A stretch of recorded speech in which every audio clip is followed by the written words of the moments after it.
নারীরা কি পুরুষদের পেছনে ইমামতি করে নামাজ পড়াতে পারে? ইসলামের দৃষ্টিতে নারী পুরুষদের ইমামতি করতে পারবে না। ইমামতি বা নেতৃত্ব দেওয়ার বিষয়টি পুরুষদের দায়িত্ব, বিশেষ করে সম্মিলিত সালাতের ক্ষেত্রে। কোরআনের দৃষ্টিতে যদিও কোরআনের সরাসরি নারী ইমামতি নিয়ে আলোচনা নেই, তবে কোরআনের সামগ্রিক নির্দেশনা ও রাসূল সাল্লাল্লাহু আলাইহি ওয়াসাল্লামের আমল থেকে বোঝা যায় ইমামতি পুরুষের দায়িত্ব এবং নারীকে ভিন্ন ভূমিকায় সম্মানিত করা হয়েছে। সহিহ হাদিস থেকে প্রমাণ। আবু দাউদ হাদিস মন 91, ইবনে জারহ রাহায়তহলে বলেন, নারী কখনো পুরুষদের ইমামতি করবে না।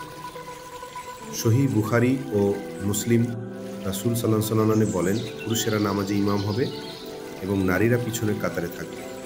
আবু দাউদ হাদিস মন 54, রাসূল সাল্লাল্লাহু আলাইহি ওয়াসাল্লাম বলেন, নামাজে নারীদের জন্য সর্বোত্তম কাতার হলো শেষ কাতার।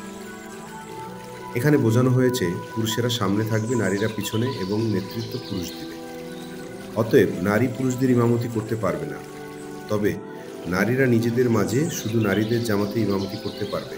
এক্ষেত্রে ইমাম সামনে না থেকে কাতারে দাঁড়িয়ে নামাজ পড়াবে। এই ধরনের সহজ ও অজানা প্রশ্ন কুরআন ও সহিহ হাদিস ভিত্তিক সঠিক উত্তর পেতে আমাদের সাথেই থাকুন।